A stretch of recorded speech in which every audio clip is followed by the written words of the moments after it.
자, 테스트 질문. 몇 번?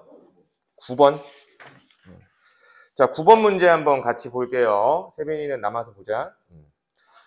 자, 연직 기온은 분포를 나타낸 거고, 자, 기권에서 높이에 따른 오존 농도를 나타낸 거다라고 하고 있어. 자, 근데 가에서 보니까 층이 두 개의 층만 나와 있는 거지. 대류층과 중간권이 나와 있는 거죠. 대류권과 중간권. 자, 그럼 이에 대한 설명. 대류는 비에서 활발하게 일어난다. 대류라는 거는 뜨거운 건 올라가고 차가운 건 내려가야 돼. 그럼 뜨거우려면 온도가 높아야죠. 차가우려면 온도가 낮아야지.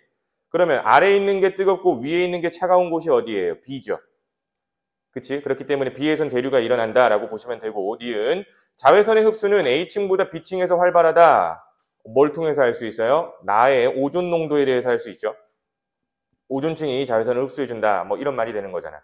그러니까 니은에서 자외선의 흡수는 성층권으로 표현된 A가 더 활발해야 된다라고 하면 되겠지요. 그래서 니은은 틀린 말이 될 거고, 자, 오존층이 파괴된다면 A층의 온도는 상승할까요? 아니죠. 아니죠. A층이 A층? 오존층이 파괴된다면 결국에 자외선 흡수가 일어나지 않겠지? 그럼 온도 상승이 일어나지 않겠네? 이해돼? 그래서 디귿이 틀렸다라고 해주면 될 것 같아요. 됐어? 또 질문? 10번이요. 자, 일단 지구 시스템에서 여러 현상을 일으키는 에너지원의 특징이래. 자, 근데 A 에너지원 보니까 지구 시스템 에너지원 중 가장 많은 양을 차지하는 건 A가 태양 에너지지. 자, 그리고 B를 보면 자, 지구 내부의 방사성 물질에서 나오는 에너지를 말한다. 뭐겠어? 지구 내부 에너지죠. 자, 그리고 밀물과 썰물을 일으키는 건 조력 에너지. 자, A는 풍화와 침식을 일으킨대. 태양 에너지 때문에 바람이 불죠. 그쵸? 그러면 풍화와 침식의 원인이 될 수가 있는 거지. 예준이 이해되니? 자, 그리고 니은 B의 일부는 C로 전환될 수 있다라고 얘기를 하고 있는데, 자, B가 지구 내부 에너지잖아. 지구 내부 에너지가 어떻게 조력 에너지로 전환이 돼요? 자, 지구 시스템을 돌리는 이 세 개의 에너지원은 각각 독립적으로 작용한다라고 했었죠. 그치? 서로 상관이 없다라고 했었어. 자, 그러니까 서로 여기선 에너지 전환이 일어나지 않아요. 자, 그럼 디귿 에너지의 양은 태양 에너지가 제일 많죠. 그 다음에 지구 내부 에너지, 그 다음에 조력 에너지. 조력 에너지가 제일 끼치는 영향이 적습니다. 알겠죠? 또 질문?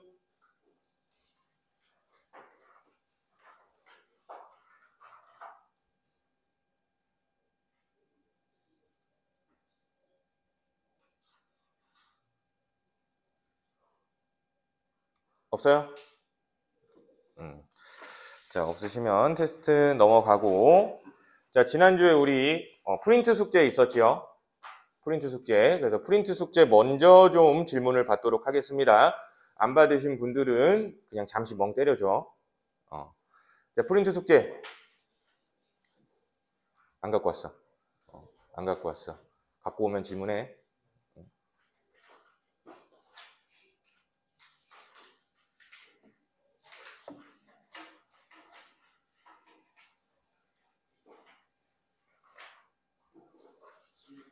16번.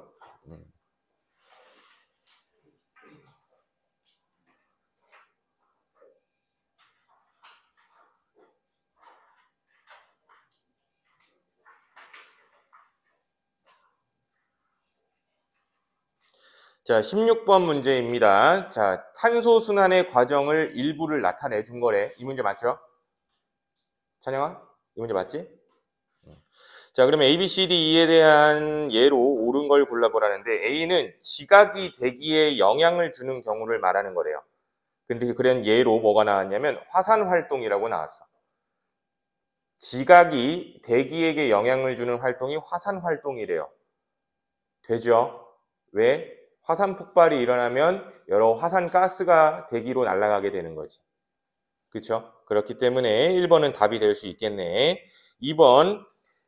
자, B를 봤는데 B는 생물권이 지각에게 영향을 주는 경우래요. 그렇죠? 그럼 생물이 지각을 영향을 주는 경우의 예시로 화석연료의 생성이 나왔어요. 이것도 답이 될 수 있죠. 왜? 화석연료라는 거는 결국에 식물의 사체가 오랫도록 열과 압력을 받아서 만들어지는 거지. 근데 그 만들어진 화석연료가 지각으로 가는 거잖아. 그러니까 생물이 지각으로 가는 거다라고 볼 수 있겠네. 자, 그리고 3번은 C라는데 C는 생물이 대기로 가는 거예요. 생물이 대기로 가는 건데 이게 식물의 광합성이래요. 식물의 광합성. 자, 근데 문제에서는 탄소의 순환 과정이잖아. 그러면 생물권에서 대기로 갈 때 광합성이 일어나면 광합성을 통해서 발생되는 거는 산소죠. 그치? 산소에는 탄소가 없잖아. 이해돼? 그쵸? 그러니까 탄소의 이동의 예로는 얘기할 수 있어, 없어? 없죠. 근데 반대 화살표라면 가능하겠지. 반대 화살표. 대기가 생물에게. 그쵸? 대기에서 생물로 이산화탄소가 이동하면 포도당이 되죠, 그거는. 이해돼? 그래서 만약에 화살표 방향이 반대였다라고 한다면 3번도 답이 될 수 있을 것 같지만 3번은 답이 될 수는 없겠네. 이해돼? 나머지는 맞는 말일 거니까 넘어가면 되겠네요. 또 질문? 64번? 64번으로 갈게요. 자, 64번. 자, 지표면에 도달하는 위도에 따른 태양 복사 에너지를 나타낸 거라는데, 자, 위도에 따라서 태양 복사 에너지를 생각을 해보면, 저위도에서는 많이 받고요. 고위도는 적게 받죠. 그래서 저위도에는 에너지가 남을 거고요. 고위도에는 에너지가 부족할 거다라고 얘기했었어. 자, 기억. 저위도 지역은 에너지 부족 상태래요. 아니죠. 에너지 과잉 상태지. 그치, 저위도 적도 부분 되게 덥잖아. 그쵸, 에너지 과잉 상태야. 자, 니은 대기와 해수의 순환을 통해 지구는 에너지 불균형을 해소할 수 있대요. 저위도에 남는 에너지를 고위도로 보내주는 거지. 이때 대기대순환과 표층해류순환이 영향을 준다라고 얘기했었어. 그럼 대기대순환, 표층해류순환은 대기와 해수의 순환이라고 볼 수 있으니까 니은은 정답이 되겠네. 자, 디귿 단위 면적당 지표면이 받는 복사 에너지량은 저위도보다 저위도보다 고위도가 많을 거래요. 틀렸죠? 단위 면적당 받는 에너지의 양은 저위도가 더 많아야죠. 그치? 그래서 에너지 과잉이 나타나는 거였지. 현정 이해되니? 또 질문?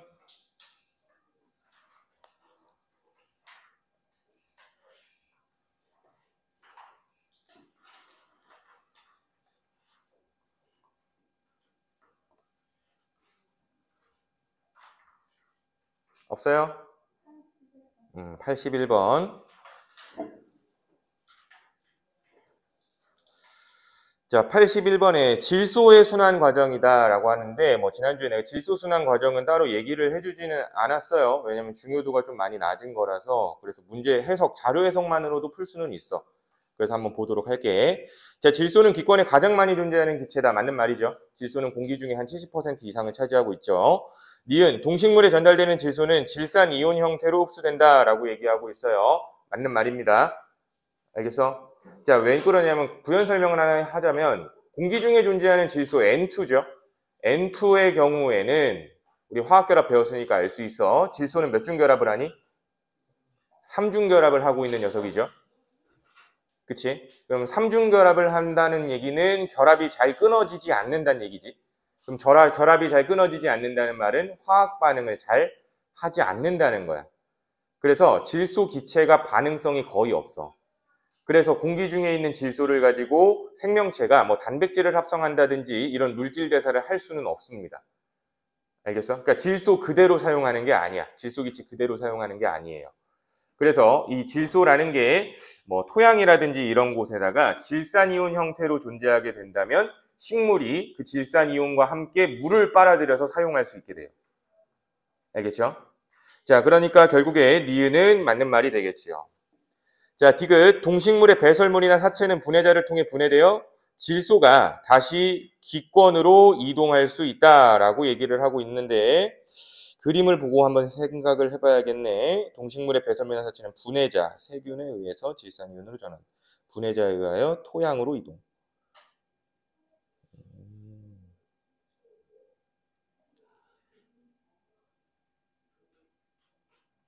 그치? 분해자를 통해서 토양으로 이동하죠. 그쵸? 그림 자료 보면은 배설물이 사체가 분해자를 통해서 토양으로 이동한다라고 정확히 명시가 되어 있지. 그래서 디귿은 틀린 말이라 이건 너무 확대 해석이다라고 볼 수 있을 것 같아. 자, 그러면 기권으로 이동하는 경우도 내가 아는 한에서 이야기를 해드린다면은 이거는 세균이 관여합니다. 알겠어? 땅에 고정되어 있었던 질산이온이죠. 질산이온. 질산이온들이 탈질화 세균에 의하여 기권으로 돌아갑니다. 알겠죠? 탈질화 세균에 의하여 기권으로 돌아간다. 그래서 세균에 의하여 기권으로 이동한다 라고 해줄 수 있겠죠. 그렇죠? 근데 요거는 토양으로 이동한다가 정확히 정답이다. 아시겠죠? 이해돼? 뭐라고? 잠깐만. 질소는 기권에 제일 많이 존재한다. 질산이온의 형태로 없습니다. 기염 디귿. 그러네? 분해자를 통해서 질소가 다시 기권으로 이동한다. 답이 3번으로 나왔었다고 아예?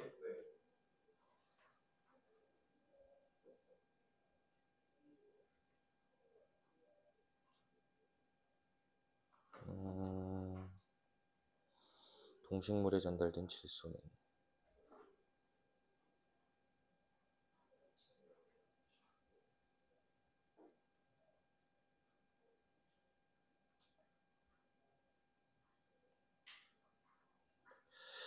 3번 아닙니다. 이거 문제가 좀 잘못된 것 같은데 한번 내가 원본을 확인을 해볼게.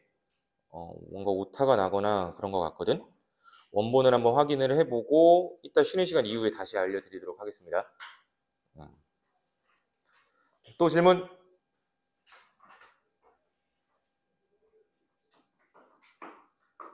없어? 자, 없으시면 우리 교재에서 질문.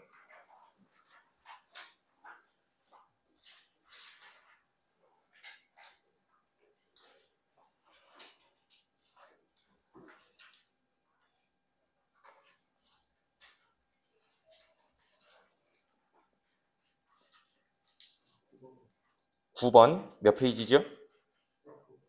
109페이지의 9번 문제. 자, 탄소 순환 과정을 나타낸 거래요. 옳지 않은 것. 자, 생물의 사체가 매장되어 화석 연료가 생성된다라고 얘기하고 있어. 맞죠? 자, 2번 화산 활동에 의해 직권의 탄소가 기권으로 이동할 수 있죠. 자, 화석 연료를 많이 사용하면 기권의 탄소량이 증가하겠고요.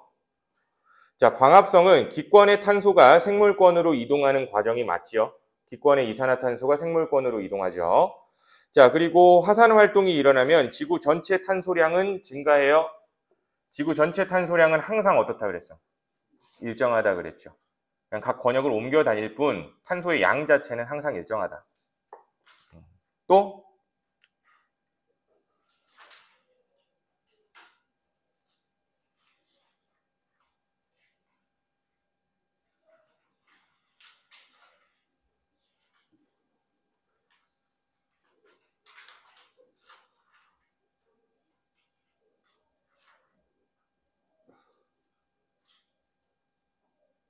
없어요?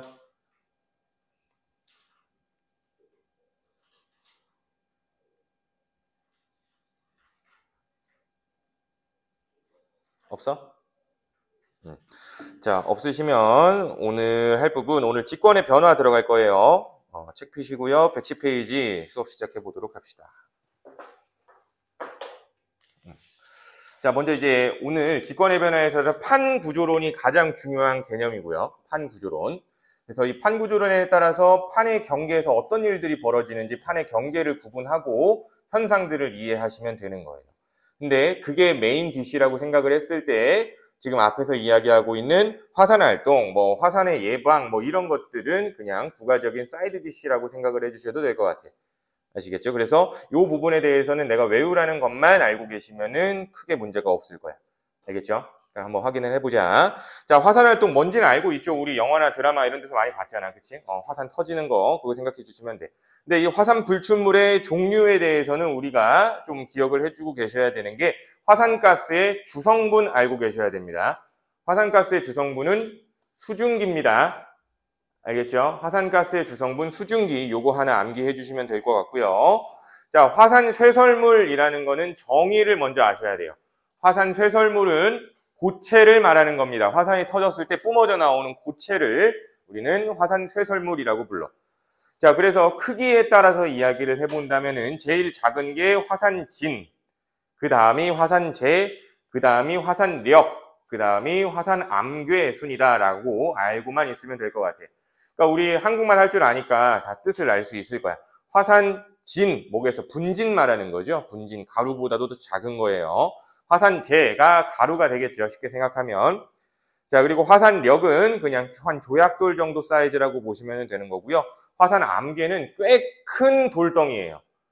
알겠죠? 꽤 큰 바위 덩어리 정도라고 생각을 해주시면 돼요.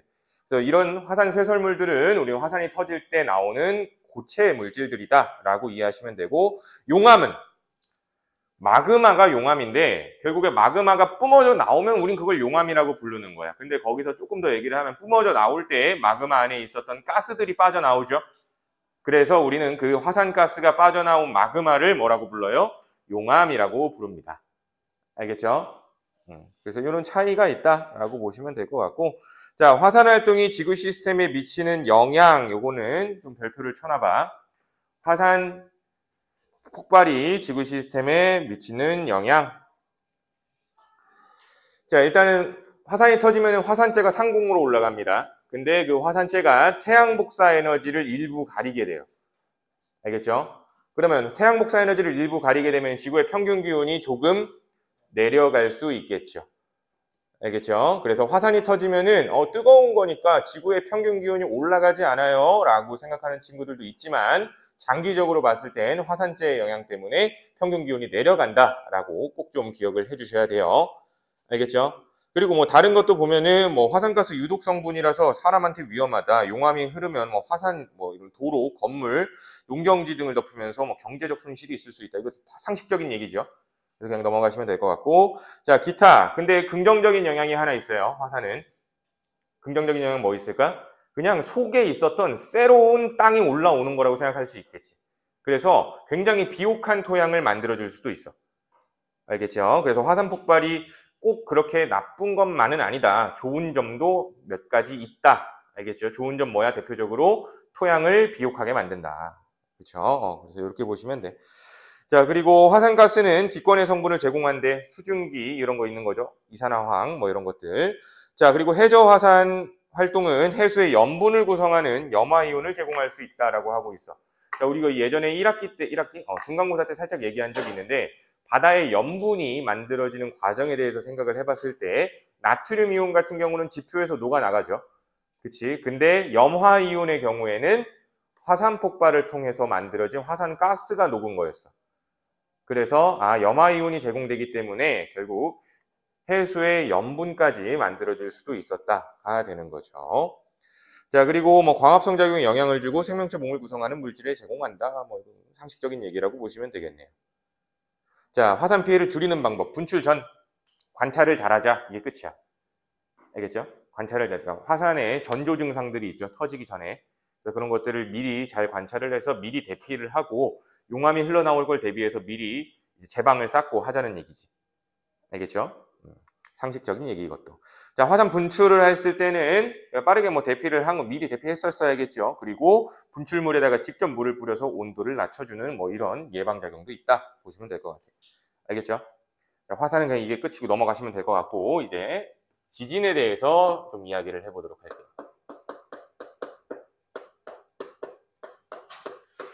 자, 지진은 일단은 중요도로 따졌을 때 화산보다 출제율이 좀 많이 높아. 그리고 연결되는 개념도 많기 때문에 꼭 잘 좀 이해하고 계셔야 돼.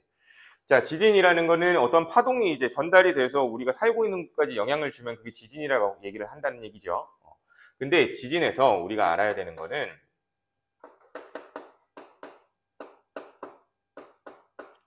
지진의 종류에 대해서 먼저 좀 이해를 하셔야 됩니다. 지진의 종류에 대해서. 자, 그럼 일단 봐봐. 땅이 이렇게 있고 이 밑에 땅 속이라고 볼게. 자, 그때 예를 들어서 여기에서 지진의 최초의 진동이 발생했다라고 생각을 해볼게요. 그러면 이렇게 최초의 진동이 발생한 이 곳을 우린 뭐라고 부를까? 진원이라고 부르는 거죠. 그렇지? 지진의 근원지다 라고 생각하면 되겠죠. 그리고 이 진원으로부터 수직으로 올라와서 지표와 맞닿는 이 한 점은 뭐라고 부를까? 그치, 여기는 진앙이라고 부르는 거야. 알겠어? 근데 우린 여기서 진원과 진앙 중에 더 강조를 해야 되는 거는 진원이에요. 왜 그러냐면 이 진원의 깊이에 따라서 첫 번째 천발지진, 중발지진, 신발지진 이렇게 세 가지로 지진을 나눠볼 수 있거든. 천발, 중발, 신발 이렇게 세 가지로. 자, 어떻게 되는 거냐면 신발이 가장 깊은 거겠죠. 깊을 심자니까. 얘는 중간이고요. 그쵸? 그래서 이 아래로 내려갈 때 진원의 깊이가 깊어진다.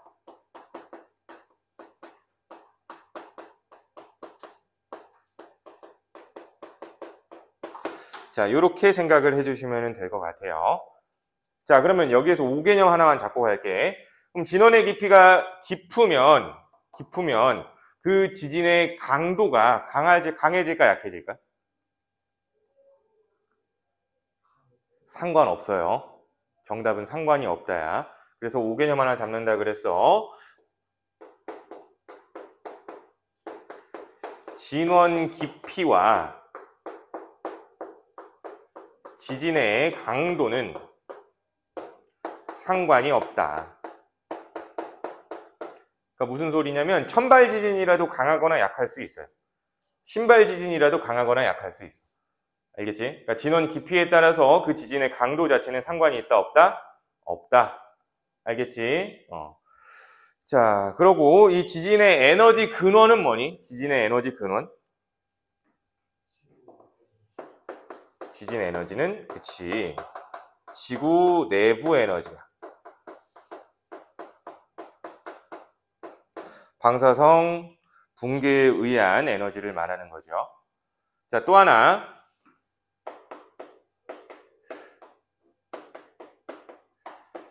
이 지진이 나타나는 원인은 뭐라고 얘기할까? 에너지적인 거 말고.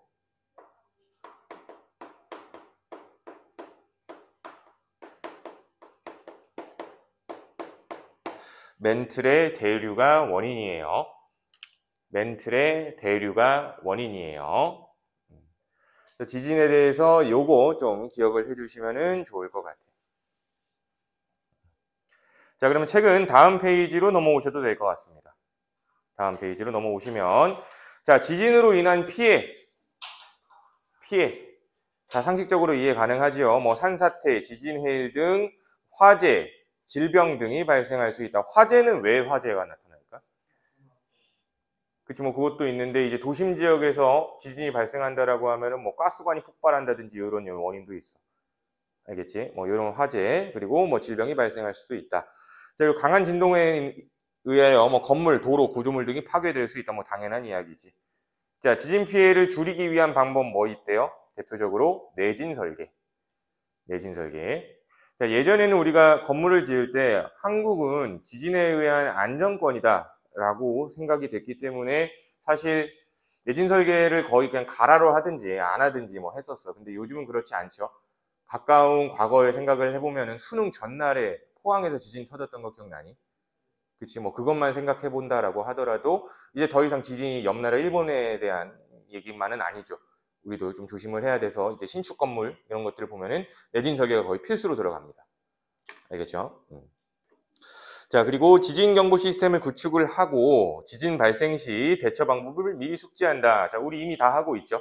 지진 경보 시스템 우리 이미 다 알고 있잖아. 핸드폰에 재난 지원 문자 나오죠. 그치, 그거고요. 자, 지진의 발생 시 대처 방법을 미리 숙지하래요. 숙지 한번 해볼까? 지진 터지면 어떻게 해야 돼? 지금 여기서 지진 터졌어. 어떻게 해야 돼? 그러면 네 위에 뭐 있어? 위험합니다. 그쵸? 빔 프로젝트 떨어지면 어떻게 할 거야? 그치? 그리고 이 텍스 안쪽에도 뭐 다른 구조물들이 있을 수 있잖아. 그치? 그러니까 머리를 보호해야죠. 그치? 머리를 보호해야지. 그러니까 책상 밑으로 내려가야 되는 거고, 대피가 가능하다면 빠르게 대피를 해야겠죠. 꼭 근데 대피를 할 때 머리를 가리고. 알겠지? 그런 걸 숙지를 하래요. 알고 계시면 될 것 같고.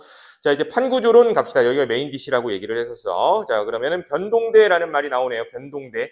변동대, 화산활동, 지진, 조산운동과 같이 뭐 지각변동이 활발하게 일어나는 지역을 변동대라고 하는데, 대표적으로 지진대, 화산대, 조산대, 이런 게 있대요. 지진대는 뭐야? 지진이 일어나는 지역. 화산대는 화산이 있는 지역. 조산대는 뭐니? 산이 만들어지는 지역을 조산대라고 불러요. 알겠죠?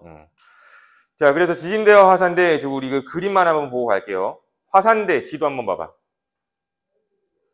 환태평양 화산대가 대표적이죠. 그리고 지진대도 봐봐. 환태평양 지진대가 대표적이죠. 빈도를 보면은. 자, 근데 이 기후 지도를 겹쳐봐봐. 데이터가 일치하죠. 그치? 근데 데이터가 일치하는데 대부분의 화산과 지진이 어디에서 발생하니? 환태평양 지진대 이런 데서 발생을 하죠. 그치? 그래서 환태평양이 좀 중요한데 환태평양의 뜻을 한번 생각을 해볼게요. 환자가 두를 환자야. 두를 환자. 태평양을 둘러서 있는 변동대라는 이야기가 되겠죠. 이해돼? 그래서 지구상에 일어나는 지진과 화산의 90% 정도는 환태평양에서 일어납니다. 알겠어? 근데 이 환태평양이라는 거는 그 태평양을 둘러서 일어나고 있고요. 그리고 태평양 가운데 중심에서는 지진과 화산이 있어 없어? 거의 없죠. 그치? 중심에서는 거의 없고 이런 태평양 가장자리 부분에서 많이 일어나고 있어요. 이 겹치는 이유도 있겠죠. 그 이유는 뭐 때문이냐면은 판의 경계에 해당하기 때문이에요. 판의 경계에 해당하기 때문에. 그래서 화산대와 지진대의 동그라미 2번에 화산대와 지진대는 판의 경계와 거의 일치한다. 요거 알고 계셔야 돼요. 오케이? 그러면 판의 경계가 뭔지 이해를 해야 우리가 변동대의 지형을 알 수 있어요. 아시겠어요? 그래서 지금부터 이제 판서로 좀 이야기를 좀 많이 해볼 건데 그림을 그리면 그림을 따라 그리시고 판서를 웬만하면 좀 다 따라와 주시는 게 좋을 것 같아요. 알겠죠? 이제부터 좀 더 시작을 해보도록 할게요.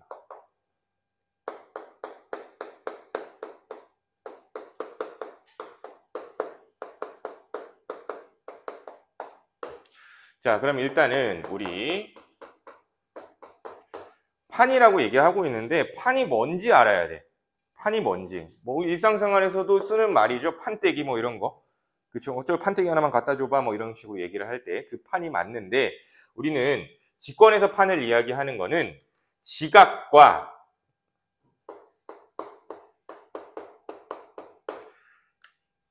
멘틀까지를 이야기를 하는데 그 중에서도 멘틀 상부까지를 얘기를 해요. 멘틀 상부까지. 근데 이 지각과 멘틀 상부 이것들을 묶어서도 뭐라고 또 이야기를 하냐면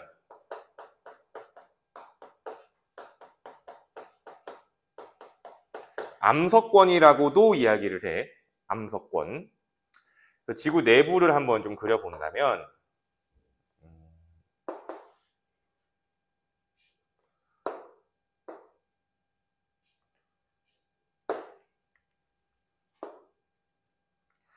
자, 지금 여기 바다고요, 여기는. 그쵸? 여기는 땅덩어리야. 알겠죠? 자, 이게 지각을 표현한 건데, 지각을 표현한 건데, 이 밑은 멘틀이죠, 그럼? 그쵸? 근데 멘틀도 이렇게 좀 나눠볼게요. 그래서 여기부터 여기까지가 암석권. 돌덩이로 돼 있다는 거야, 돌덩이. 그리고 이 밑부분은 연약권이라고 불러. 연약권.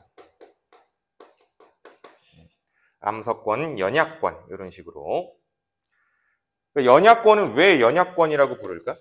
연약하니까 그런 거예요. 연약하니까. 그래서 디테일하게 더 정리를 해본다면 연약권에서는 부분적으로 멘틀이 용융되어 있다. 용융, 녹아있다는 뜻이죠. 용융되어 있기 때문에 이 부분적 용융되어 있는 연약권에서 대류가 일어나는 거지. 그리고 이 윗부분들을 싹 다 뭐라고 불러요? 암석권, 판이라고 부르는 거야.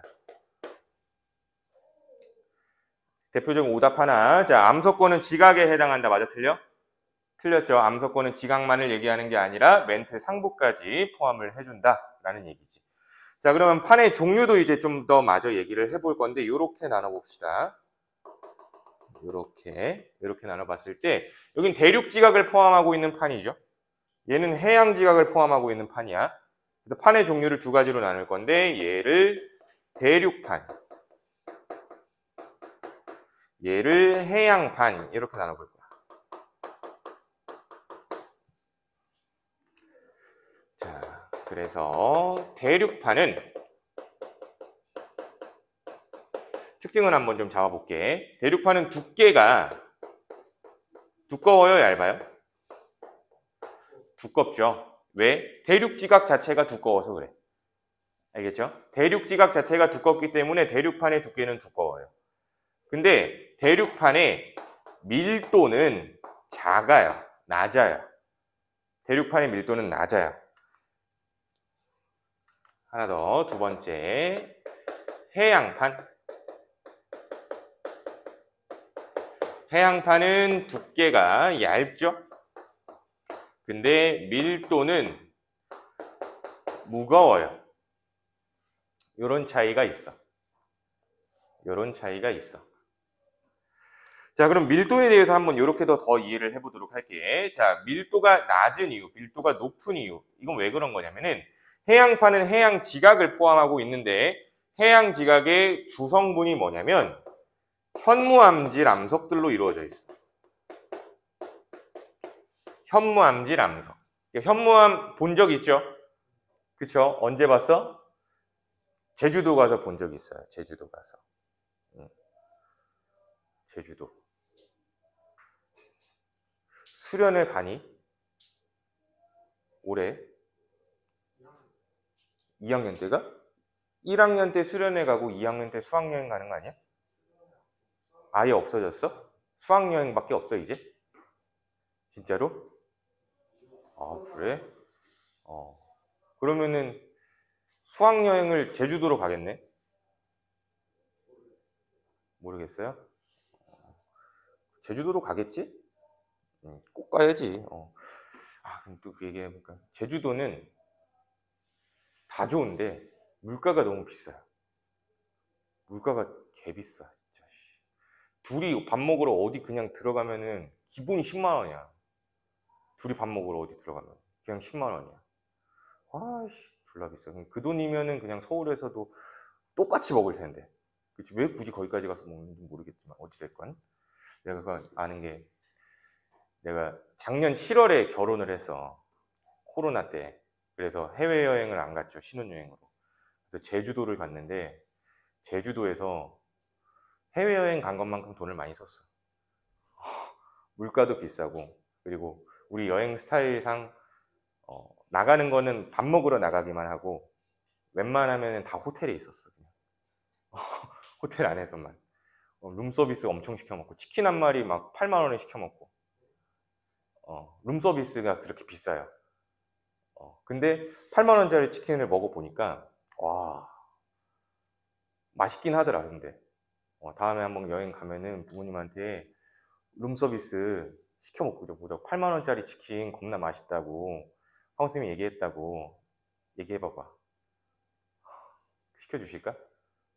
근데 진짜 맛있어. 한 번은 먹어볼 만해. 그게 아니고 완전 좀 달랐다니까. 좀 뭐라고 해야 되지? 프랜차이즈 맛 자체는 아니었어. 프랜차이즈 맛이 아니고 진짜 그냥 요리 같은 느낌이었어. 치킨이었는데. 그래서 그 생각이 막 났네. 어찌됐건 현무암 제주도에 있는 거죠. 그치? 그럼 제주도에 가서 도라르방을 보면은 이거 색깔이 무슨 색깔이니? 현무암 무슨 색이야? 검은색이죠. 근데 보통 검은색 광물들은 조암 성분들을 보면은 철 성분이 꽤 많이 들어있어요. 그래서 현무암이 밀도가 큰 편에 속해. 알겠죠? 근데 이제 대륙판을 구성하고 있는 광물은 화강암질 암석으로 이루어져 있어. 화강암질 암석. 자, 화강암. 요거는 이제 현무암보다는 조금 더 흔하기는 한데, 이 유명한 돌덩이가 아니니까 너네들 그냥 지나쳤을 거야, 그냥. 그래서 화강암을 묘사를 해보면은 하얀색 돌인데 전무늬 같은 게 막 이렇게 막 다다다닥 찍혀 있기도 해요.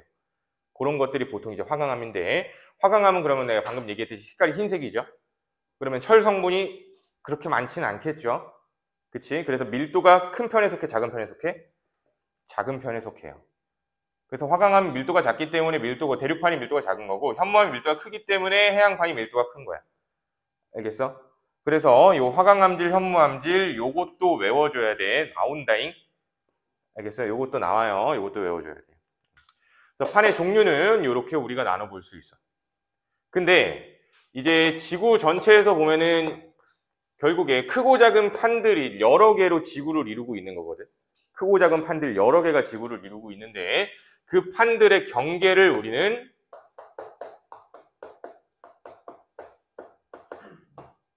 자, 판의 경계라고 얘기를 하는 거야.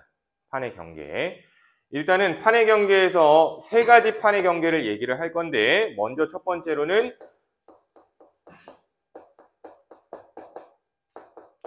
발산형 경계를 먼저 좀 얘기를 할게요.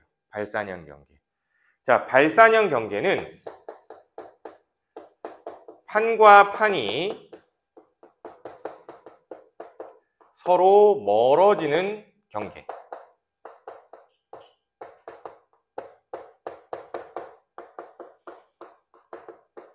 이거를 우린 발산형 경계라고 얘기를 하는데 그림으로 한번 이해를 해보면 이렇게 돼요.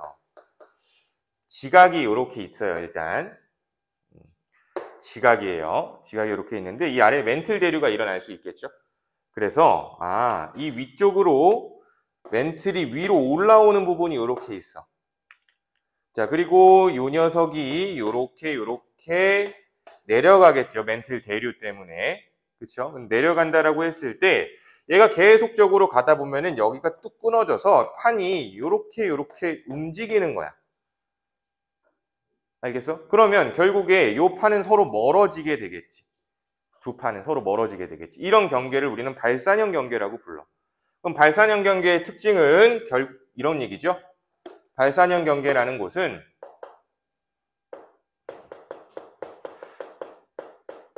멘틀 대류의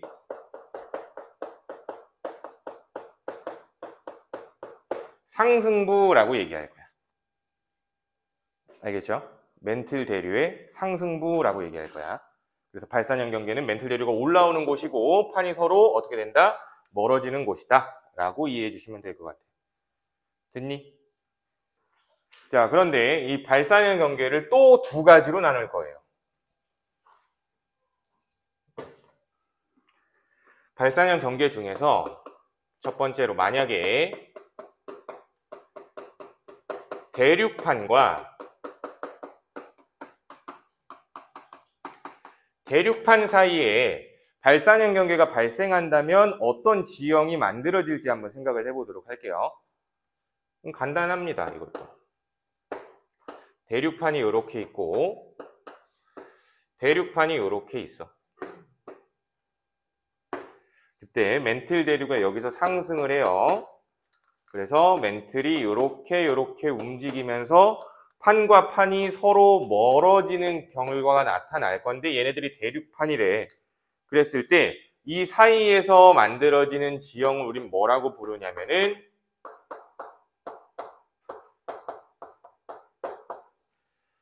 열곡대라고 불러요. 열곡대.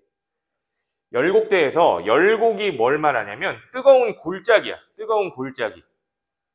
알겠어? 당연히 멘틀 대류가 상승하는 부분이니까 뜨겁겠죠. 그래서 뜨거운 골짜기라고 부르는데 이게 대륙에 존재하기 때문에 열곡대라고 불러.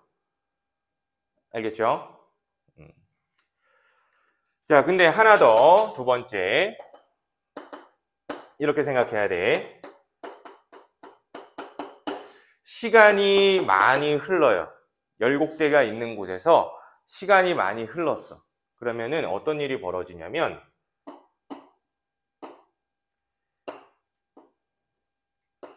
판과 판이 더 멀어지면서 이 사이에 바다가 들어오는 거야.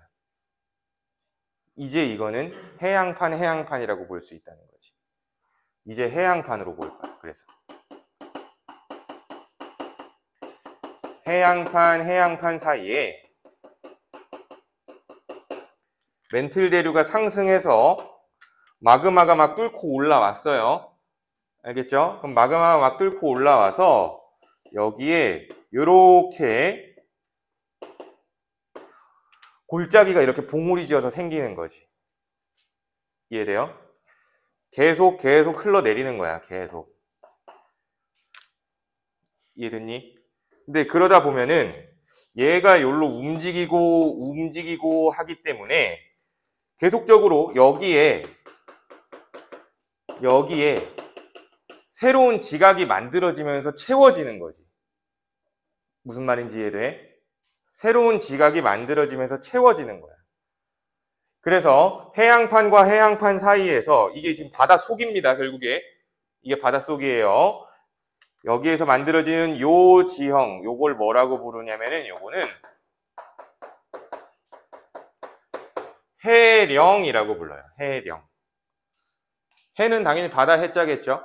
령은 뭐냐면은 대관령 들어본 적 있지? 미시령 들어본 적 있죠? 대관령 아마 가봤겠죠. 대관령 이제 갈 때 도로 타보면은 막 산처럼 막 계속 올라가요. 계속 오르막길이야, 대관령은. 이렇게 돌면서 올라가. 나사선처럼. 돌면서 올라가면 그 뭐 꼭대기에 양떼목장 있고 막 그래. 그러니까 그 령이 언덕이에요. 언덕령자를 말하는 거야. 이렇게 튀어 올라와 있죠. 그치? 그래서 우린 이걸 해령이라고 불러.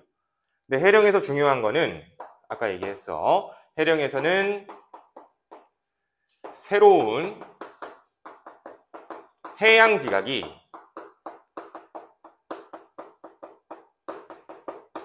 생성되는 곳이 해령이에요. 그래서 새로운 해양 지각이 생성되는 곳을 뭐라고 한다고? 해령이라고 불러요. 그래서 이 해령 가지고는 문제가 나오는 게 이런 문제가 하나 나와. 잘 봐봐.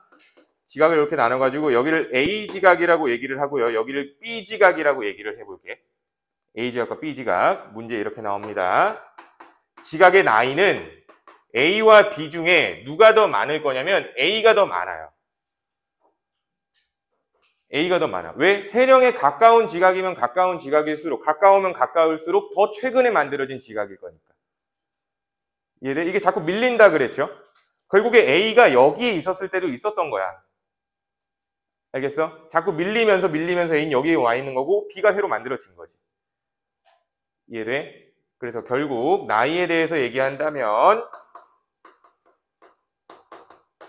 해령에 가까울수록 나이가 적은 거다. 이렇게 생각해 주시면 될 것 같아요. 알겠죠? 자, 그래서 지금 우리 발산형 경계에서 대륙판과 대륙판 사이 경계, 해양판과 해양판 사이의 경계 두 가지 얘기했어. 그래서 지형의 이름이 열곡대와 해령이라는 게 발달할 수 있다는 거. 알겠죠? 이게 지형이에요, 지형. 근데 우리 지구에 실제로 이런 열곡대, 실제로 이런 해령들이 있겠죠? 그치? 그렇기 때문에 우리는 열곡대와 해령의 대표적인 지명을 알아서 아셔야 돼요. 대표적인 지명도 알아야 돼.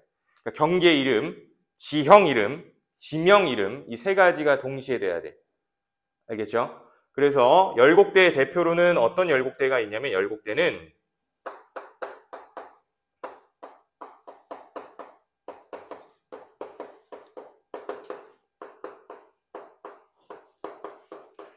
자, 대표적으로 동아프리카 열곡대가 있어요. 동아프리카 열곡대. 말 그대로 동아프리카에 위치합니다. 이따 지도랑 같이 한 번 더 확인을 해볼 거야. 자, 그리고 해령은 겁나 많아요. 해령은 겁나 많아, 지구에. 겁나 많은데 그 중에서도 문제 많이 나오는 거는 대서양 중앙해령. 대서양을 가로질러서 세로 질르는구나. 대서양을 세로 질러서 척추뼈처럼 생겼어. 척추뼈처럼. 그래서 이따 그림으로 또 다시 한번 볼게. 지도로. 자, 요런 게 발산형 경계다. 자, 그럼 두 번째. 자, 경계 두 번째예요. 경계 두 번째. 이번엔 발산형 경계가 아니라 수렴형 경계.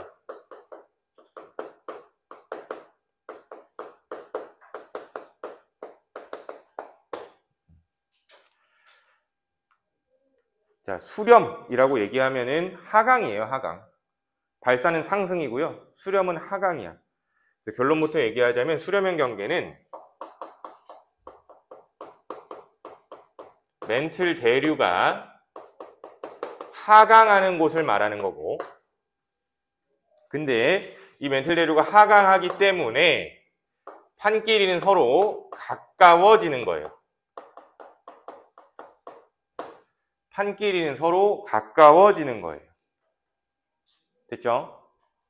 근데 아까 우리 발산형 경계는 이제 판의 종류에 따라서 이렇게 두 가지로 나눴었죠.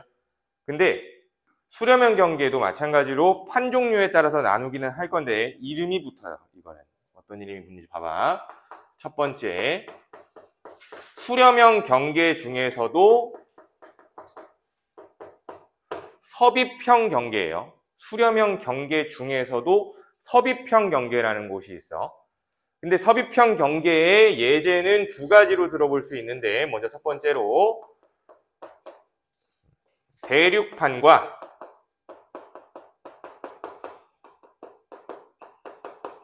해양판 사이의 경계를 예를 들어볼 수 있을 것 같아. 봐봐.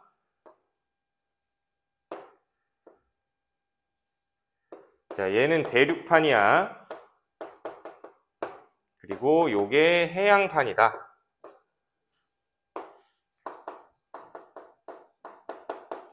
요게 대륙판, 해양판. 근데 여기 어딘가에서 멘틀 대류가 상승을 해서 판이 요렇게 움직이고 있어요, 지금.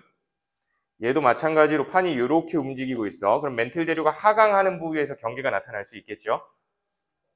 그치? 그러면 결과 어떻게 될까? 둘이 어떻게 될까? 일단은 부딪히겠지. 이해돼? 그럼 부딪혔을 때 섭입한다는 거야. 파고든다라고 해석할 수 있지. 파고든다. 섭입이 파고드는 거예요. 파고든다.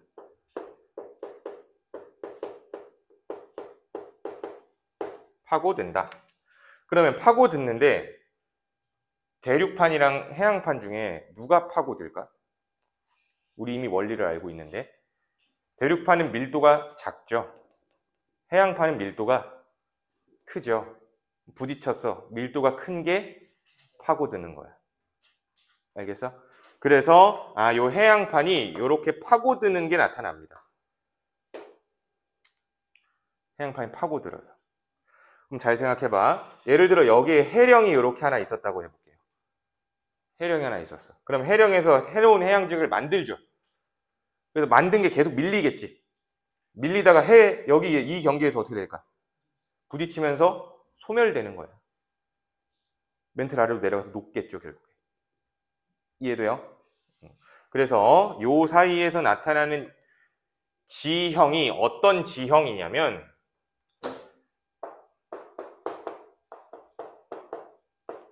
해구라는 지형이 만들어집니다. 해구. 그러면 해구는 어떤 역할을 하는지 이미 우리 알고 있다. 해양지각이 파고드는 거니까 해양지각의 소멸이 일어나는 곳이 해구지. 알겠어? 해양지각의 소멸이 일어나는 곳이 해구야. 됐니?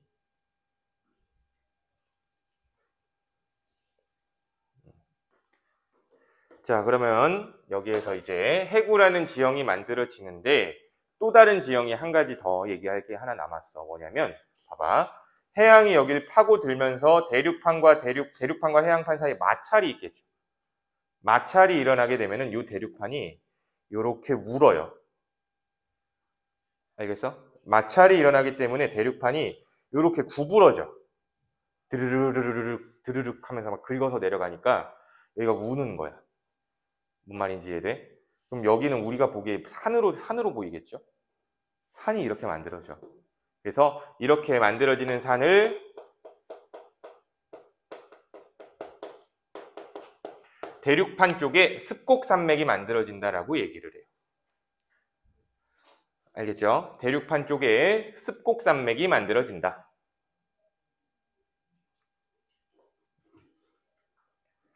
이해됩니까? 자, 그러면 각각의 지형 이름이 해구와 습곡산맥이죠. 그치? 이것들에 대한 예시도 알고 계셔야 돼요, 예시. 자, 해구. 대표적인 해구가 어떤 해구가 있냐면, 어떻게 알았어?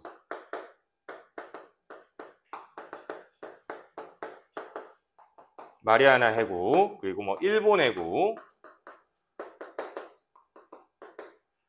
뭐 이런 것들이 있어요. 오케이. 자, 그리고 습곡산맥, 이렇게 만들어지는 습곡산맥도 어떤 게 있냐면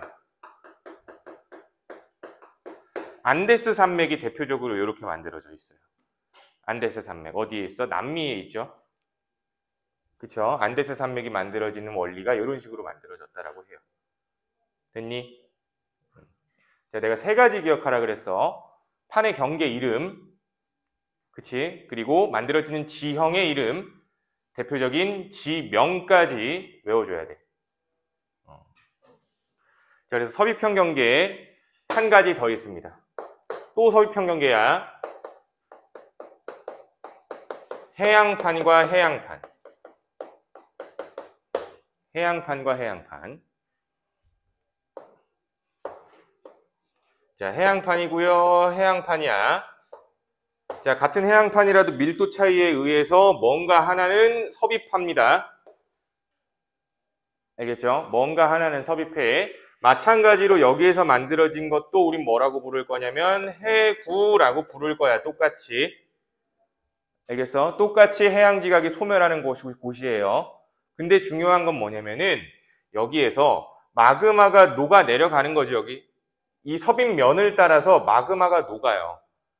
알겠어? 마그마가 녹았을 때 그 마그마가 이렇게 떠올라서 요 위쪽에 이런 화산섬들을 만들어내요. 여기서 만들어지는 마그마들이 위로 떠올라서 이런 화산섬들을 만들어내.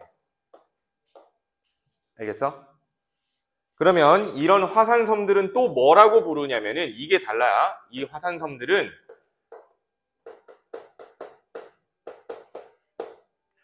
호상열도라고 불러요. 호상열도. 호상열도. 자, 이 호상열도 우리 근처에 있습니다. 일본이에요, 일본. 일본이 이 호상열도에다가 국가를 세운 거야. 알겠어? 그러니까 당연히 일본은 화산 지진이 많을 수밖에 없지. 이해됩니까? 아시겠어요? 자, 그래서 이 섭입형 경계에서 만들어질 수 있는 지형이 습곡산맥과 호상열도 두 가지지. 그치? 이 두 가지 원리 둘 다 이해하고 계시면 되는 거예요. 됐니? 이해돼요? 자, 그러면 한 가지 더. 두 번째, 이번에. 여기다 그렇게 그냥. 아니다, 여기다 하자. 두 번째. 충돌형 경계. 자, 이번엔 섭입형이 아니라 충돌형이야. 근데 충돌형은 딱 한 가지입니다. 대륙판과 대륙판.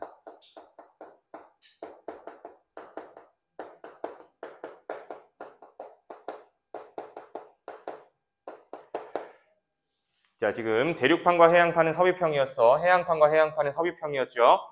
근데 대륙판과 대륙판은 충돌형이라고 이름을 달리 붙였어. 이건 왜 그러냐면 대륙판은 밀도가 작죠. 얘도 밀도가 작겠지. 그럼 밀도가 작은 애들끼리 부딪히면 파고드는 게 없이 위로만 솟아올라요. 알겠어? 둘이 부딪히면은 파고듦이 없이 위로만 이렇게 솟아올라. 오케이? 자, 그래서 충돌형이라고 이름을 따로 붙인 거야. 그러면 대륙판이고요. 대륙판이고요. 둘이 부딪혔어. 솟아오르는 거지, 이렇게. 이렇게 솟아오르는 거야. 그러면 이렇게 만들어진 것도 습곡산맥이에요. 그러니까 습곡산맥이 만들어지는 유형이 두 가지 유형인 거지. 섭입형에서 만들어질 수도 있고 충돌형으로도 만들어질 수 있어. 원리가 좀 다르다는 걸 이해하시고 둘 다 어쨌든 근데 부를 때는 습곡산맥이라고 불러.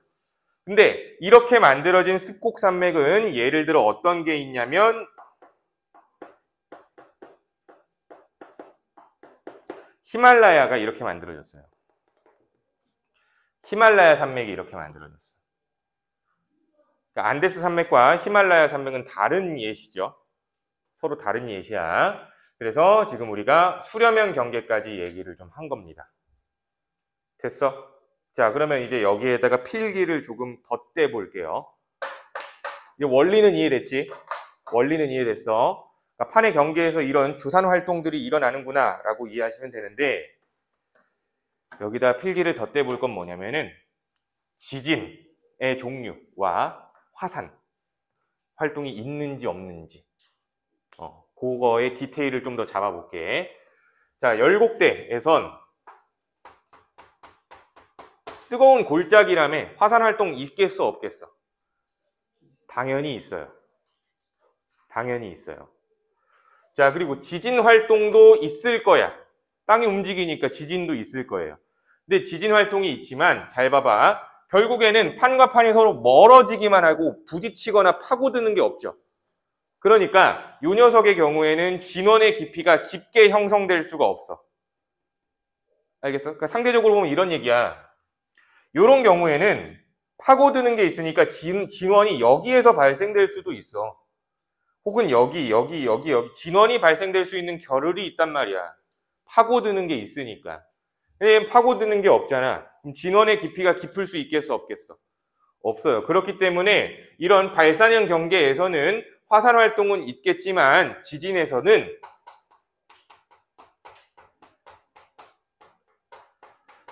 천발 지진이 주되게 발생을 해요. 신발 지진은 거의 발생하지 않아. 아예 안 일어난다고 해도 무방해요.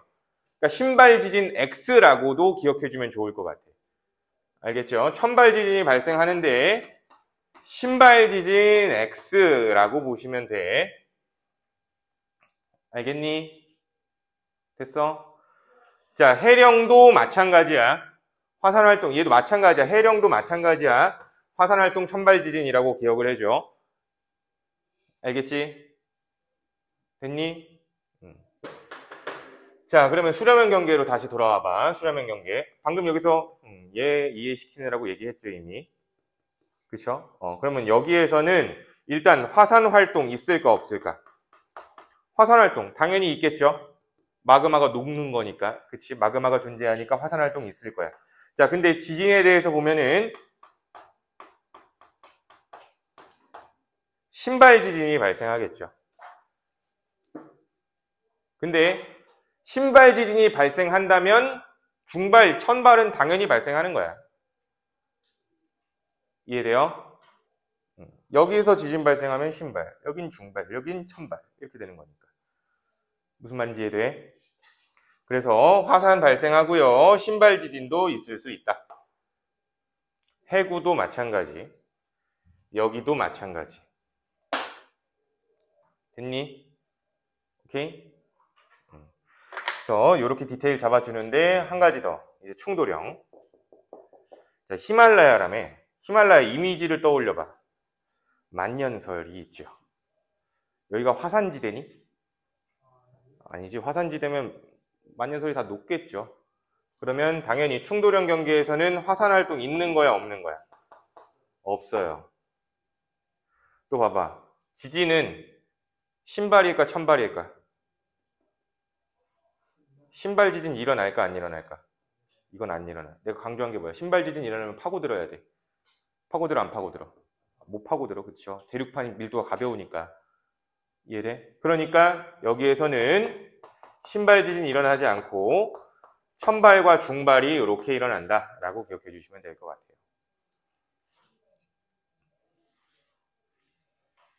이해돼? 수렴형 경계 이렇게 이해해 주기만 하면 될 것 같습니다. 됐죠? 자, 그럼 경계가 하나 더 남아 있는데 우리 보존형 경계라는 거는 잠시 한 5분만 쉬었다가 이어서 더 얘기를 해보도록 할게요. 5분만 쉬었다 갑시다. 쉬는 시간.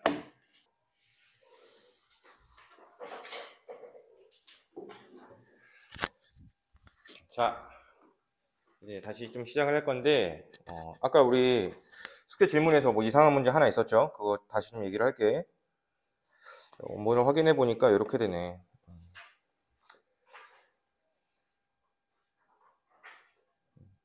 자, 니은 보기가 뭐였냐면은 동식물에게 전달된 질소는 질산이온 형태로 흡수된다. 이렇게 나왔거든. 말장난을 좀 한 것 같아요. 그러니까 내가 말한 설명 자체는 맞는 말이야. 뭐냐면 동식물에게 흡수가 될 때 질산이온의 형태로 흡수가 되는 거야. 알겠죠? 질산이온의 형태로 흡수가 되는데 그 흡수된 질산이온은 몸 안에 들어가서 단백질의 구성 성분이 됩니다. 단백질은 탄소, 수소, 산소, 질소로 이루어져 있으니까. 그래서 단백질을 만들어낼 수 있어. 그 질산이온이. 그러고 나서 보기를 다시 가봐. 동식물에 전달된 질소는 이 동식물에게 전달됐죠, 이미. 문제에서. 전달된 질소는이야. 그게 이미 질산이온이지. 그러면 그 전달된 질소는 어떤 형태로 몸 안에 존재하게 돼? 단백질의 형태로 몸 안에 존재하게 되지. 그치? 그래서 마지막에 질산이온의 형태로 흡수된다라기보다는 단백질로 아니지.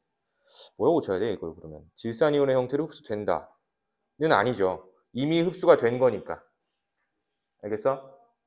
그래서 그 흡수된 질산이온이 생명체를 구성할 때는 단백질로 만들어지는 거야. 알겠어? 그래서 틀린 말이고, 디귿도 보면은, 자, 분해대를 통해서 분해되어 질소가 다시 기권으로 이동한다라고 얘기를 하는데, 일단은 직권으로 간다 그랬지. 그리고 그 직권에서 아까 내가 탈질화세균에 의하여 다시 어디로 올라간다고 했어? 기권으로 간다 그랬었죠. 근데 탈질화세균이니까 여기까지 확대 해석이 돼야 될 것 같아. 그 탈질화세균 역시 세균이니까 분해자죠. 그치? 그러니까 디귿 보기에서 두 과정을 한 번에 의도한 것 같아. 알겠죠? 그래서 문제를 좀 잘 읽었어야, 좀 애매하게 표현한 것도 없지 않아 있는 것 같아. 그래서 좋은 문제는 아닌 걸로. 알겠죠? 그러니까 최종적인 결과를 디귿에서 요구한 거다. 알겠지? 그래서 토양으로 간 게 탈질화세균에 의하여 다시 기권으로 돌아가니까 그 과정까지 생각한다면 디귿도 맞는 말이 될 수 있다가 되는 거겠네. 아시겠죠? 세빈이 답이 됐어? 이해돼? 이렇게 해결해주면 될 것 같아. 자, 그러면 다시 판의 경계에 더 얘기를 해보도록 합시다. 이제 세 번째죠.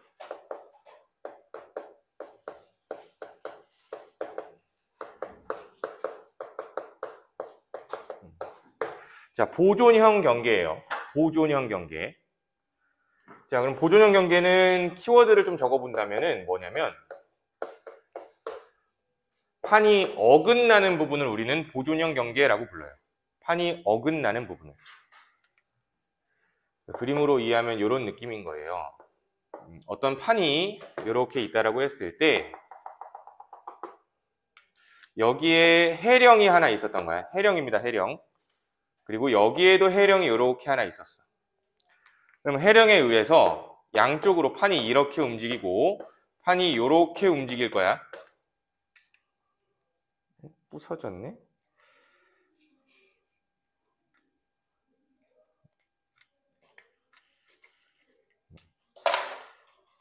부서졌어. 자, 다시 양쪽으로 판이 이렇게 움직인다 그랬죠? 그러면 여기서 판이 어긋나는 부분을 찾는다면 여기죠.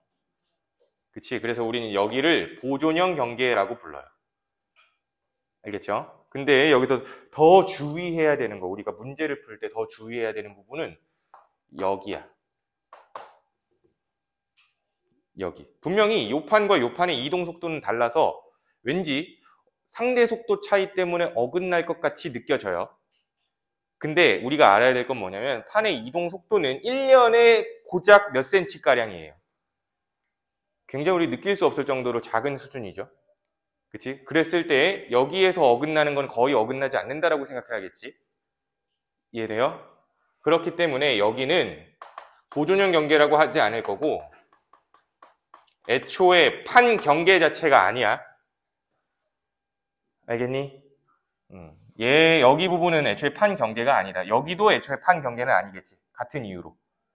이해돼? 그래서 보존형 경계는 여기만을 말하는 거다. 이해돼? 그래서 이렇게 기억해주면 되고. 자, 그럼 보존형 경계에서 만들어지는 지형은 어떤 지형이 있을 거냐면 여기서 만들어지는 지형은 변환단층. 변환단층이라는 지형이 만들어져.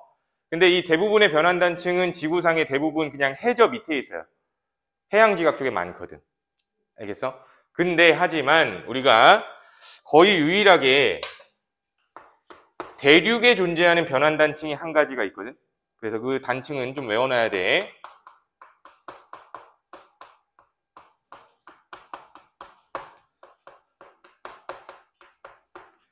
산 안드레아스 단층이 거의 유일하게 대륙에 위치하는 변환단층이에요.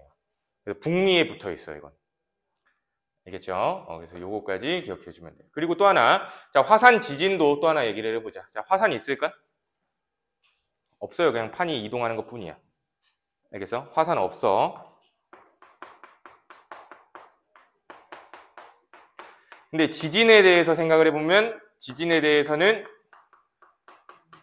천발 지진이 일어나겠죠. 파고드는 게 없으니까.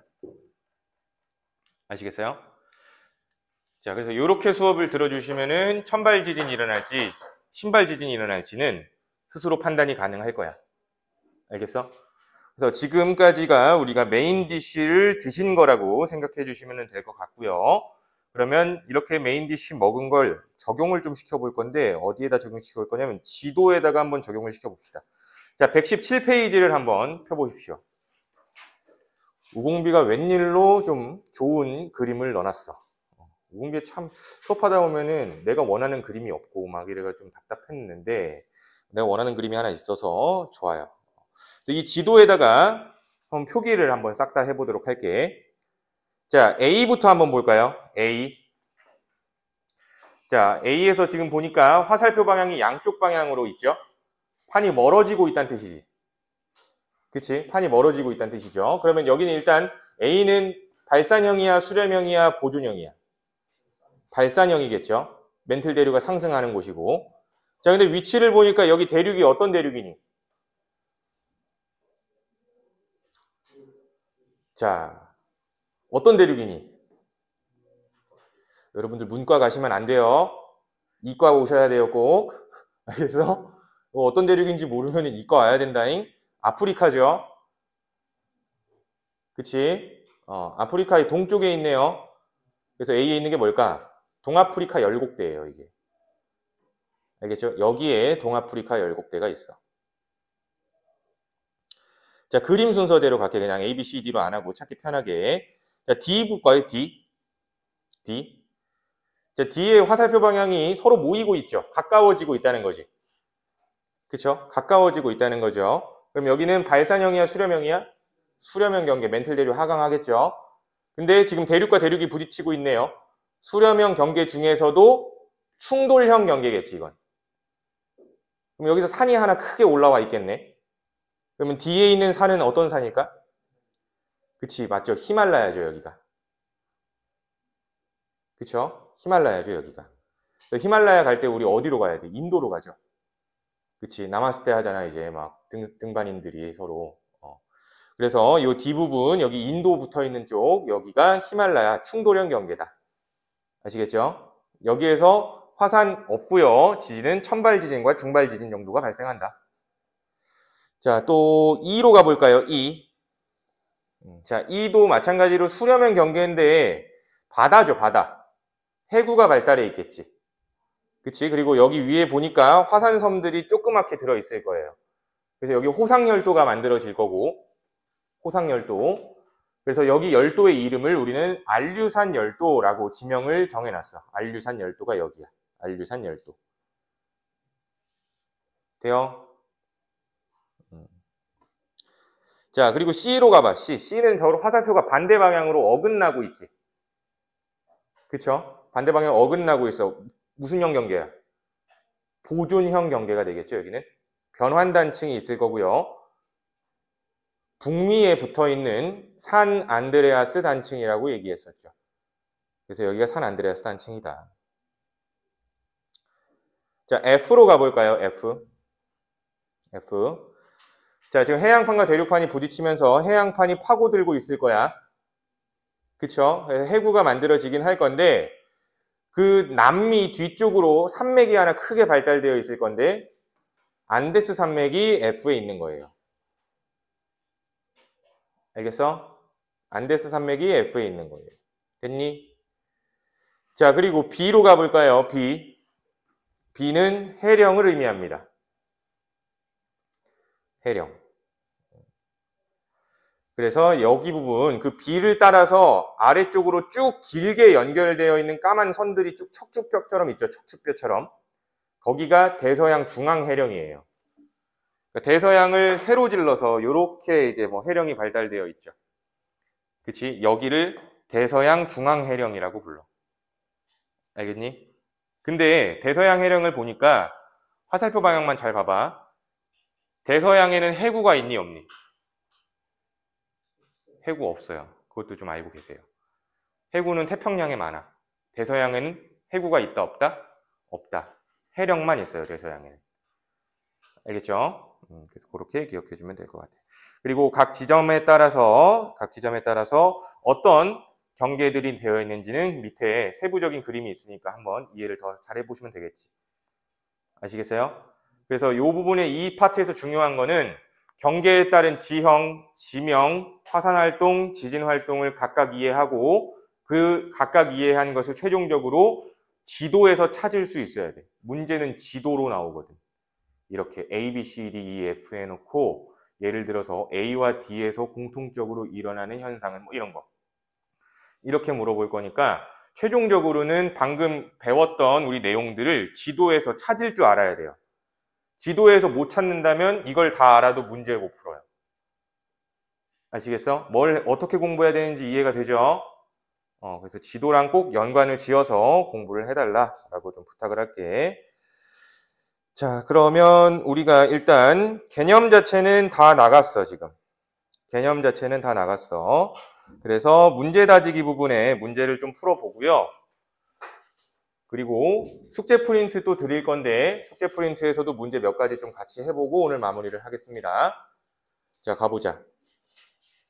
자, 113페이지에 자, 4번 문제 한번 해볼게요. 113페이지에 4번 문제. 자, 화산대와 지진대에 대한 설명으로 옳지 않은 것. 화산대와 지진대는 변동대에 속하죠.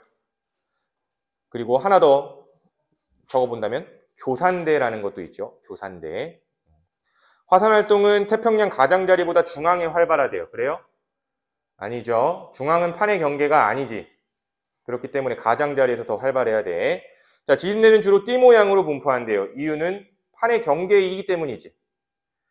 자, 화산대와 지진대의 분포는 거의 일치하죠. 왜? 이거 역시 판의 경계이기 때문이죠. 5번, 화산대와 지진대는 판의 경계와 거의 일치한대요. 맞는 말이지. 그래서 결국엔 이 문제는 3, 4, 5번이 그냥 같은 말을 하고 있는 거야. 말만 다르게 하고 있을 뿐이죠. 그치? 자, 그러면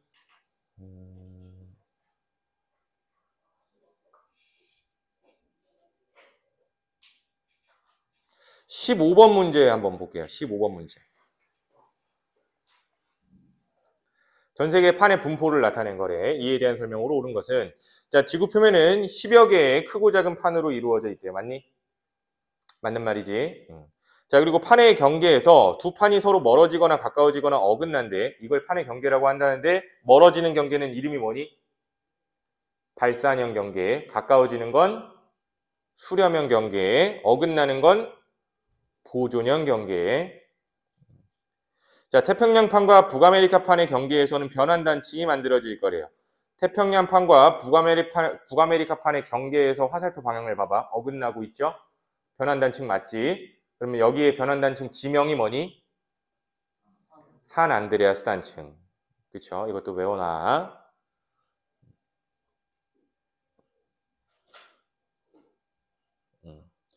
자, 그리고 교재에서는 너희들이 숙제로 해야 될 게 121페이지까지 숙제로 해 오시면 되고요. 숙제로 해 오시면 되고, 자, 이제 프린트를 드려서 프린트 문제를 같이 한번 좀 풀어볼 거니까 내가 금방 프린트를 좀 가지고 올게요. 자, 프린트 한번 받으신 거 문제 한번 몇 개 같이 얘기를 해보도록 할게. 실제 문제에서는 어떤 식으로 나오는 게 되는 건지 한번 확인해 보시면 될 것 같아요. 자, 앞에 개념 부분도 오늘은 좀 외울 게 많아서 출력을 해드렸으니까 한번 쭉 따라 읽어 보시면서 복습해 보시는 거 추천할게요. 자, 일단은 89번 한번 볼까요? 우리 89번. 자, 판의 구조를 나타낸 거래. 자, 이런 거 외워놔야 돼. 1번. 부분적으로 용융되어 있을 거래요. 맞아? 틀렸죠. 판은 암석권을 말하는 거였죠. 그치. 그래서 1번부터 바로 틀렸네. 2번. 멘틀 대류가 일어나는 부분이래요. 이거는 연약권에 대한 설명이죠. 판이 아니지. 자, 대륙판은 해양판보다 밀도가 크대요. 작죠. 자, 4번. 대륙판은 해양판보다 두께가 두껍대요. 맞는 말이지. 왜? 대륙 지각이 더 두꺼운 지각이기 때문에. 자, 5번. 지각과 멘틀 전체를 포함합니까? 멘틀 일부를 포함하지요. 이렇게 문제 나와요. 자, 90번 옆에 바로 한번 가볼게. 자, 가는 무슨 형 경계? 발산형 경계. 자, 대표적인 지형 어떤 지형이 만들어지니? 발산형 경계에선 해령이 만들어지고 해령에선 새로운 해양 지각이 생성되는 곳이죠. 자, 나는 수렴형 경계지. 그치? 대표적으로 해구가 있을 수 있겠죠. 자, 그럼 가와 나의 공통으로 일어나는 지각 변동을 있는 대로 골라봐라. 기억. 습곡산맥이 만들어질 거래요. 습곡산맥은 공통이니? 아니죠. 가와 나 둘 중에 어디에만 해당되니? 나에만 해당되죠. 습곡산맥이 이렇게 만들어지는 게 안데스 산맥이 대표적인 예시지. 자, 그러면 니은 신발지진. 가와 나 중에 어디에 해당되니? 신발지진은 나에서 해당되죠. 파고 들어야 되는 거니까. 자, 디귿 화산활동은 가와 나 둘 다 가능하죠. 천발지진 역시 가와 나 둘 다 가능한 거지. 이해되니? 이렇게 문제 나와. 자, 91번. 이거 지도 한번 그림 볼게요. 자, 지도 해석하는 거 지도에서 이렇게 나와. 뭐 이런 식으로 되어 있고 여기에다가 이렇게 시꺼먼 선들이 뭐 이렇게 있는 게 보이니? 그치? 그래서 요 시꺼먼 선 요게 각각 다 해령이에요. 알겠어? 그러니까 지구에 해령이 졸라 많아. 알겠어? 저 시꺼먼 선들이 다 해령이야. 근데 여기서 하나 더. 그러면 여기는 여기 내가 빨갛게 표현한 거 여기는 뭐니? 변환단층 보존형 경계죠. 그치? 여긴 변환단층 보존형 경계. 그러니까 대부분의 변환단층 보존형 경계는 사실 바닷속에 있어요. 자, 그러면은 일단은 A 뭐니? 이거 해령이죠, 해령. 자, 그럼 B쪽에서 보니까 B쪽에서 봤을 때 이런 거 있죠. 그치? 이거 뭐냐면 이쪽으로 파고들고 있다는 뜻이야. 수렴형 경계에 더 많이 표현을 하겠지. 이해돼? 그러니까 B에서 만들어지는 건 해구죠. 그리고 그 뒤쪽 남아메리카 대륙 뒤쪽에 뭐가 있을까? 안데스 산맥이 있죠. 남아메리카 이렇게 있을 때 여기 이렇게 파고든 다음에 그치? 그러면 요 뒤쪽에 이제 뭐가 있는 거야? 안데스 산맥이 있는 거예요. 알겠어? 자, 그럼 그림 좀 크게 그리고 그림 나온 김에 내가 문제 하나 더 만들어 볼게. 자, 남아메리카래요. 파고들어서 안데스 산맥 만들어졌어. 그때 여기를 A라고 하고요. 여길 B라고 할게요. A와 B로 가면 갈수록 진원의 깊이는 깊어질까요? 얕아질까요? 그치, 깊어지겠지. 아래로 하면 좀 그런가? 깊어지겠죠. 왜? 여기서 파고들잖아. 뒤쪽까지 갔을 때 단면으로 그려보면 이런 일이 벌어지는 거죠. 여기서 산맥 이렇게 만들어져 있는 거고 파고드는 거니까. 이해돼? 그럼 여기가 A고 여기가 B죠. 단면으로 보면. 그러니까 진원의 깊이는 점점 어떻게 될 거야? 깊어지는 거야. 그래서 뒤쪽으로 갈수록 어떤 지진이 발생할까? 신발 지진이 발생하고 있는 거야. 알겠어? 그러니까 이런 지도와 저런 단면의 그림, 단면 그림이랑도 연결 지을 줄 아셔야 돼. 저런 문제 많이 나와. 알겠죠? 그래서 대륙 뒤쪽으로 들어가면 들어갈수록 진원 깊이는 깊어진다. 아시겠죠? 자, 그러면 또 92번. 자, 이 문제 또 같이 한번 해보자. 자, 1번. B 뒤에서는 화산 활동이 활발하게 일어날 거래요. 자, B 찾았니? 동그라미 해. 자, 거기가 어디냐면 유명한 지명이에요, 거기. 마리아나 해구입니다. 마리아나 해구. 자, 마리아나 해구가 유명한 이유에 대해서 너네들 머릿속에 좀 자각이 될 수 있게 말씀을 드려본다면 이렇게 상상해봐. 히말라야 졸라 높죠? 그치, 졸라 높아. 그래서 제일 높은 게 히말라야야. 근데 제일 낮은 게 마리아나 해구예요. 무슨 소리냐면 또 히말라야를 잡아 뽑아다가 마리아나 해구에 거꾸로 꽂잖아? 끝까지 안 닿아요. 그만큼 깊어. 알겠어? 그래서 마리아나 해구의 끝까지 우리는 닿아본 적이 아직 없어. 그래서 마리아나 해구 끝에는 미생명체, 우리가 알 수 없는 그 미확인 생명체들이 있을 거다라고 우리가 상상하기도 해. 심해는 우리가 아직 많은 연구가 이루어지지 않았거든. 어쨌든 그래서 B가 마리아나 해구입니다. 아시겠죠? 자, 그러니까 B는 그렇게 되고 D는 안데스 산맥 쪽 수렴형 경계죠. 그럼 어쨌든 B와 D 둘 다 해구이기 때문에 화산 활동은 활발하게 일어나겠지. 자, 그리고 A와 D 부근에 습곡산맥이 형성되어 있대요. A는 히말라야, D는 안데스. 둘 다 습곡산맥이지. 경계는 다르지만 각각 충돌형 경계, 섭입형 경계. 둘 다 수렴형 경계지만 미세하게 다르죠. 자, 그래서 어쨌든 2번은 맞는 말. 자, 3번. C와 E는 해령 지진대에 속한대요. 자, C는 뭐니? C는 뭘 말하는 거야? 보존형 경계를 말하는 거지. 해령과 해령 사이니까. 이해돼?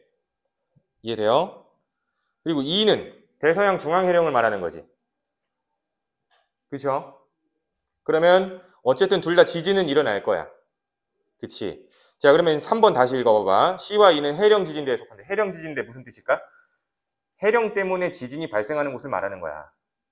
이해돼? 그러면 결국에 C에서도 지진이 발생할 건데 C에서 지진이 발생하는 이유는 뭐 때문이야? 해령 때문이죠.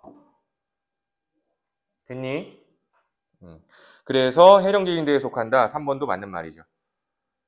자, 4번. C에는 열곡이 발달되어 있대요. 열곡은 뭐야? 뭐라 그랬어 내가? 뜨거운 골짜기라 그랬죠. 열곡이 발달되는 지형은 어떤 지형이 있을까? 대표적으로 열곡대. 또 해령도 열곡이 발달되어 있겠지. 그치? 근데 C는 변환단층이기 때문에 열곡이라고 할 수는 없죠. 열곡은 발산형 경계에서 발달합니다. 자, 그럼 5번. E는 천발 지진이 일어날 거래요. E에서 천발 지진 맞죠? 해령이니까. 진원의 깊이가 깊지 않을 거야. 신발 지진이 발생한다고 하면 돼, 안 돼? 안 되겠지. 틀렸겠지. 이렇게 지도랑 연관을 지어놔야 돼.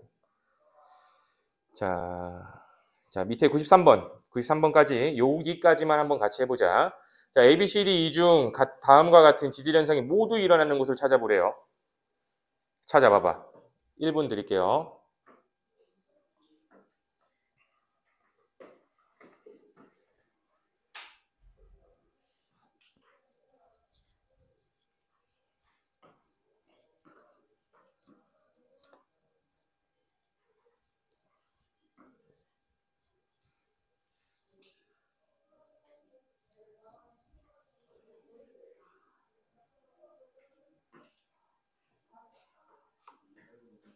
찾았어? 자, A 손, B 손. B가 정답이었어. 자, 해양지각이 소멸된다. 해구 찾으라는 거죠. 지진과 화산 활동이 매우 활발하다. 해구죠. 그리고 호상열도가 만들어진다. 이것도 이제 해구죠. 그치? 그러면 여기서 해구 찾아보면은 일단은 B와 C가 해구로 나오지. 근데 세 번째 조건에서 호상열도가 만들어져야 된다면 B가 정답이겠죠. C는 호상열도가 만들어지는 게 아니라 습곡산맥이 만들어지는 곳이지. 이해돼요? 그래서 호상열도 마리아나 해구 쪽이다. 혹은 일본 쪽이다. 라고 기억해주면 될 것 같아. 알겠지? 우리가 뭐 일본을 뭐 열도라고 부르잖아. 우리나라 반도라고 부르고. 그치? 미국은 또 뭐라고 부르니? 천조국이라고 부르나? 그치? 뭐 그런 것처럼 열도 하면은 호상 열도, 열도 일본 쪽 이렇게 생각해줘. 알겠지?